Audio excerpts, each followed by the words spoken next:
welcome back. So, we were discussing about Ethereum blockchain, and to start the discussion on Ethereum, we need to talk a little bit about why we use blockchain.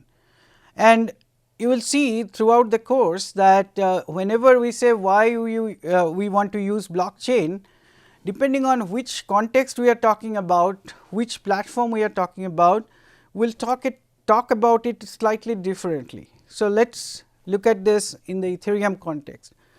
So, earlier we said that in the Bitcoin we said that it is about generating cryptocurrency and then making transactions of cryptocurrencies, double spending proof and all that.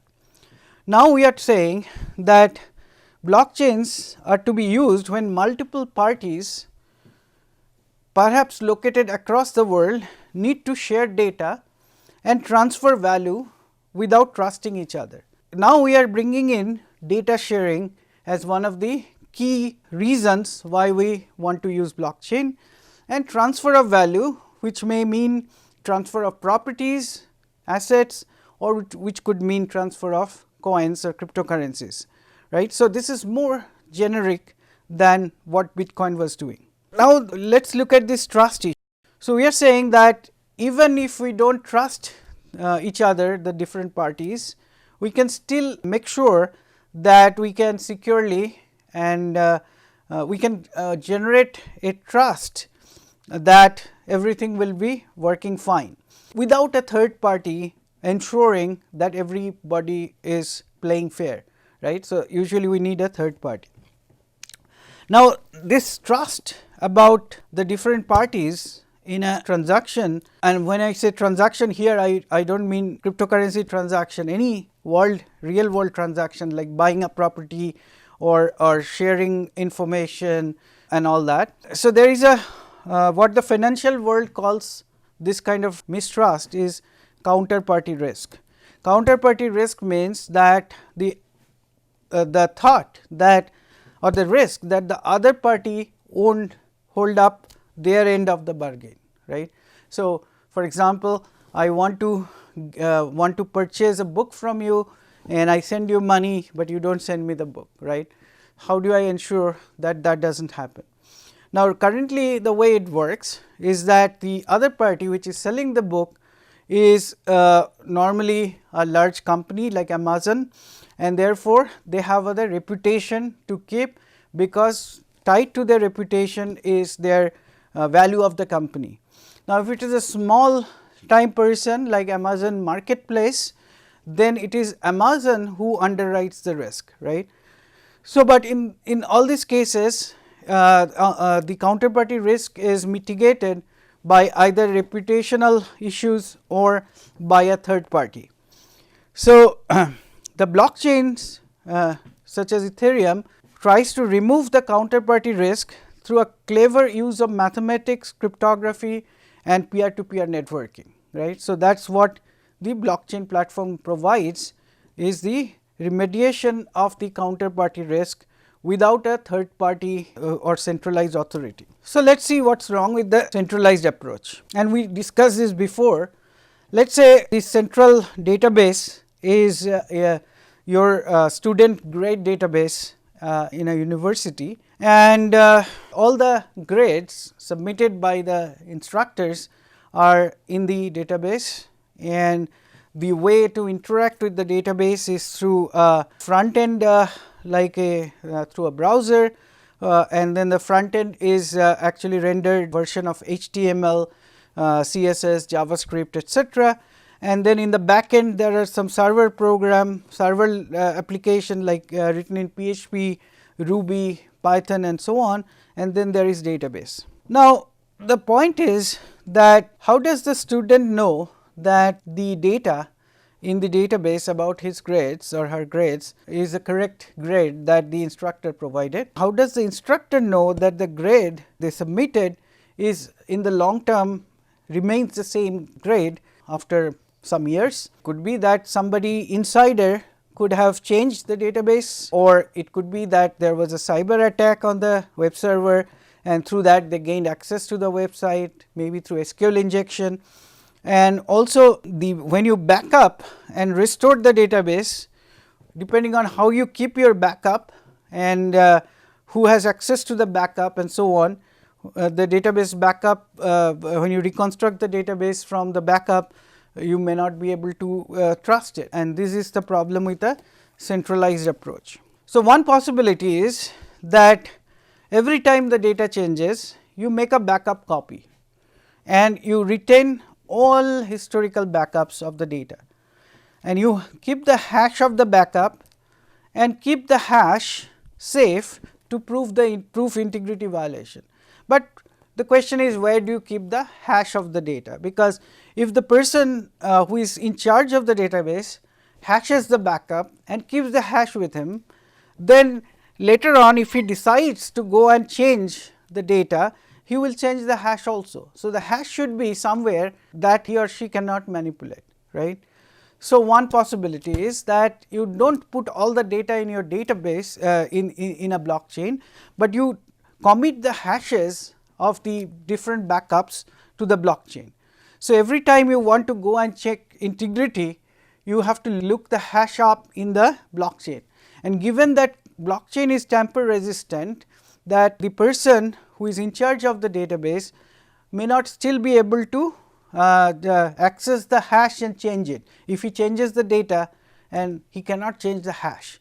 So, that is one possible way of mitigating this risk of a central authority keeping the data. Now, when you share data, all stakeholders has to agree that the data is not tampered with, and maybe some proof mechanism might be required, maybe again some hash kind of thing is required to prove that the data integrity is maintained. So, usually what we normally do in today's IT world is that we get certified by a third party auditors, and these IT system auditors come and check and say that okay, I have checked all the logs and everything and nothing has been tampered with and so on, I certify.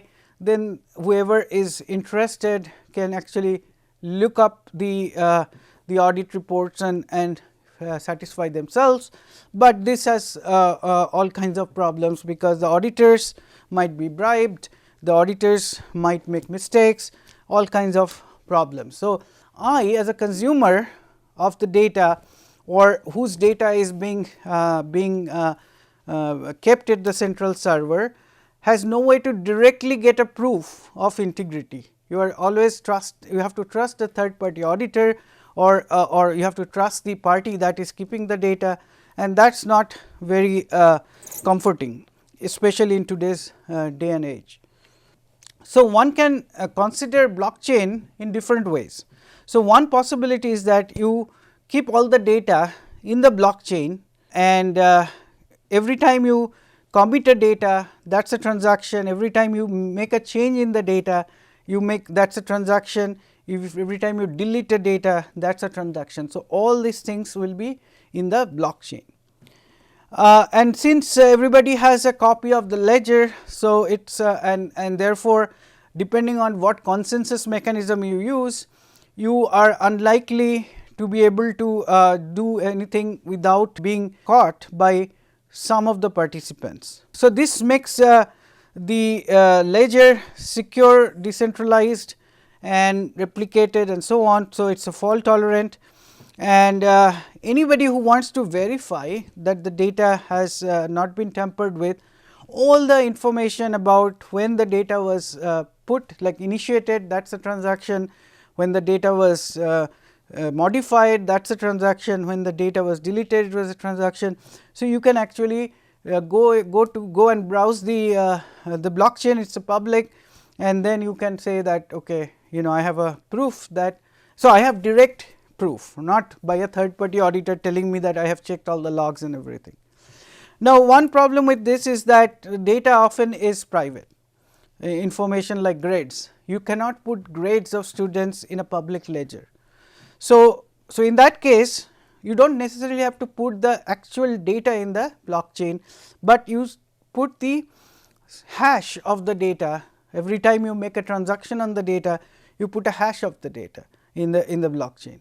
So, every time you want to check data integrity, you have to check against the hash that is there in the blockchain. So this may not make a whole lot of sense right now, but we will talk about this later when we look at the applications.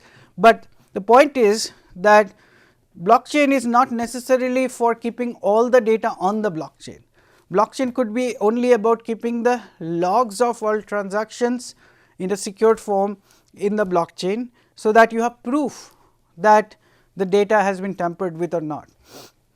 You do not necessarily, but in some cases you can, if the data is not necessarily public, or you cannot derive private information from the data by seeing the data, then you can actually directly put the data in the blockchain. But again, putting the data in the blockchain will make the blockchain heavy, and remember, it gets replicated all over the places.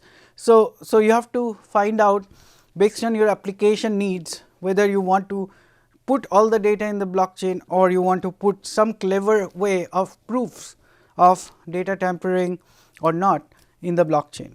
Now, what are the concepts that are common in blockchain? We have seen there are nodes which do transaction validation, which do block validation, which make blocks through mining or some other technique, and when they make blocks, it could be that they might be solving puzzles, or they could be part of the authority, or they could be having enough stake to be one of the nodes who is making the next block, or the nodes could be ordinary nodes who are just doing transactions. So, there is concept of transaction, there is concept of blocks, and if it is through proof of work, then there is mining involved, and this is done through solving hard problems. Or if you can, you may actually do a Byzantine fault tolerant consensus. We will see other blockchains where that is done instead of mining. Hash is used for integrity, digital signature for authenticity or authorization, and there is tamper resistance. So, we know all this, just recalling some of the concepts. Now, let us see one application, right. So, let us say Bob has 3 coins and he wants to send one to Alice, and Alice has 1 coin. So, at the end of this transaction, Alice should get 2 and Bob should get 2, that would be the next state, right. So, the current state is 3 and 1, the next state after the transaction should be 2:2, but this is one of the transactions, and here are examples of many transactions. So, when a node that wants to make a block gets enough number of transactions to fill a block, then they will do a mining or some other way of deciding that these are the transactions that I am going to put in the block. They will actually check validity of the transactions, and then they will put the transactions and then attach it to the last block. So, that is what happens here. So, at the end, when the block has been put into the blockchain, and depending on what the process is, whichever miner wins, then the state of the situation changes. Now, we have 2 and 2 for Bob and Alice. We know this from before, except that in case of Bitcoin, we do not have a specific thing about Bob and Alice, or this account and that account, right. So, now we are talking about account to account transactions, right. So, that is something that is there in Ethereum and which is not in Bitcoin. Okay, so, now we are ready to see what Ethereum is really about. So, first of all, Ethereum allows you to run programs in its trusted environment, right. So, we saw that in the Bitcoin blockchain also we run scripts, right. So, every time I want to validate a transaction, I look at the input transaction and I look at the output transaction, and I collect script from the input transaction, the output part of the output script of that previous transaction, and the signature of this new transaction. I put them together and I execute a script. So, that script execution actually ensures that the transaction is valid, right. So, here also we have such programs which run every time a transaction has to be carried out. But these programs, compared to the Bitcoin blockchain, are much more generic program. In fact, by intentionally Ethereum made their programming language Turing complete. So, it can execute any arbitrary function, unlike Bitcoin, which was not Turing complete, and therefore, we could not run any arbitrary functions or write any arbitrary functions in that limited scripting language. We have programming language here which allow you to run create any programs for any function, and therefore, we can run any programs. And these programs run on something called an EVM or Ethereum virtual machine. This Ethereum virtual machine is actually like any processor or Java virtual machine, for example, which has a certain model of computation. So, when it looks at the different instructions of the program, how this instruction is executed is based on the semantics of the Ethereum virtual machine. So, for example, in the Bitcoin scripting language also we saw, remember we showed you how they have a stack, and then they put the data values on the stack, and when they actually get to an opcode, they depending on the opcode they will retrieve the top 1 or top 2 or whatever number of arguments from the stack, and then they will execute the opcode, and then if there is an output of the opcode, then that is now put on the top of the stack. So, this is how what is the semantics of the script, right, and the semantics of the script is dependent on the virtual machine or the programming model of computation on which the program runs. So, Ethereum virtual machine is also stack based computational model, where there is a stack. These stacks actually are 32 byte words per entry, and you can have at most I think 1024 entries in the stack. So, the stack can grow up to 1024, and as the opcodes are encountered, depending on the opcode, you might take the top elements of the stack, or the top 2 elements or top 3 elements, whatever the opcode requires to execute, and then if the execution of the opcode has an output, that output goes on the top of the stack. Now, Ethereum also, since the stack is limited in size, therefore, it cannot give you a completely Turing complete execution. So, therefore, it allows access to memory, and also it allows access to storage. So, therefore, unlike if you have to be Turing complete, and those of you who have taken a course in theory of computation know that a Turing machine has an infinite tape, right, and because it has an infinite tape, you can go you can have arbitrary long intermediate state of the program. So, here also there is memory, and there is stack, and there is storage. So, you can actually do anything you want, and your state can go pretty large, and then again it may become small, but that is how the Ethereum programs are executed. So, Ethereum programs, when they get executed, they produce some result, and depending on what the program is supposed to do, this program could be putting money from one account to another, or it could be launching a new contract, new Ethereum program, a smart contract, or it could be actually doing some data storage. So, depending on what the program is supposed to do. Now, what happens is that, so a transaction is actually involves invocation of functions in a smart contract. So, smart contract is more like, if you know C++ or Java, it is actually a collection of methods and some data, right.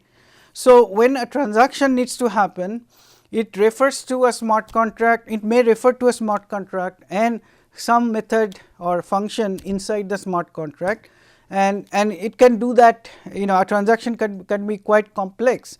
So, it can actually do multiple different calls to different functions and in different smart contracts, and these have to be executed. So, when the transaction has to be validated, every node that is validating the transaction will also execute the entire code, right. So, every node that is validating a transaction will actually run code on their EVM, and these programs therefore have to be what we call deterministic programs. So, a deterministic program is a program that no matter how many times you run, they will always produce the same result, unlike a non-deterministic program or a randomized program, where different runs may produce different results. So, therefore, all the different nodes that is verifying the transaction or validating the transaction, when they execute, they end up with the same final state and final result. So, the code is contained in smart contracts, and the state of the EVM is persisted on the blockchain. So, every time you execute a smart contract or a transaction, you might change the state of the EVM, and that information is put on the blockchain. So, it is not just that the transactions are on the blockchain, but the EVM states are on the blockchain. So, all nodes process smart contracts to verify the integrity of the contracts and their outputs. So, as I said, a smart contract is code that runs on EVM. Most of the smart contracts are written in a language called Solidity. Solidity is an object oriented language, kind of like JavaScript. So, smart contracts themselves can accept and store ether, right. So, it is not only that a person's account on Ethereum can store ether and spend ether, but smart contracts themselves can also accept and store ether. It can also accept and store data, or it can accept and store both data and coins. Based on what is written in the smart contract, in the code of the smart contract, it can actually also distribute that ether to other accounts, other human accounts, or to other smart contracts.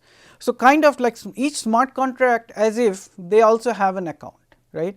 So, humans can create accounts as players. In the account they can put ether, they can earn ether by selling stuff, and then somebody sends ether to their account, or they can mine ether if they are if they have enough computation power, and they can put those ethers in their account. Similarly, the smart contracts themselves also can get ether, can spend ether, and they can get data and store data, then remove the data, and so on. So, let us see what kind of transactions are done with smart contract, and here you will not see much different from what this smart contract that we are going to show now is very similar to what can be what we have seen before in terms of escrow transactions in case of Bitcoin, because this does not require a lot of programming primitives. It can actually be done with very simple programming primitives like what is available even in Bitcoin. So, let us say Alice wants to hire Bob to build her patio, and but Alice does not want to give the money upfront to Bob, because she is afraid that Bob will then do a poor job or not do the job or do worse, make her patio even worse. So, Alice tells Bob that you deposit some money to an escrow account, and I will deposit also money in that same escrow account, and an escrow account is basically a contract. So, contract which is instead of a person like a Judy, like in case of the escrow we saw in case of Bitcoin, where there was a third party Judy who was kind of working as an escrow. Here a program will work as an escrow.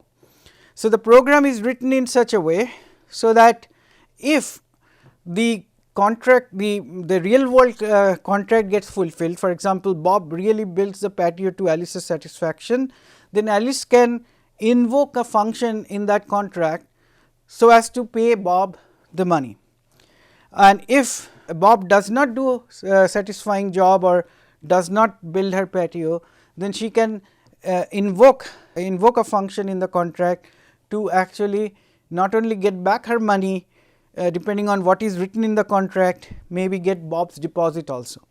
So, that is how the contract. So, here instead of a human third party, we are using a program to enforce this contract. So, here is let us say an escrow smart contract, and you have both of them put some money in there, in this case 1 ether each, and then at the end Alice says sends an OK message to one of the functions that pays up Bob 2 ethers, right. So, one his deposit back and one for what he has earned. So, as I said before, the smart contract of Ethereum are written in Solidity, and in the next session when we come back, we will talk about a little bit on Solidity, what it is like and so on, and I will give you a pointer as to through which you can actually start writing your program smart contracts in Solidity in a simulation environment. So, that is where we will start in the next class, in the next session. Okay.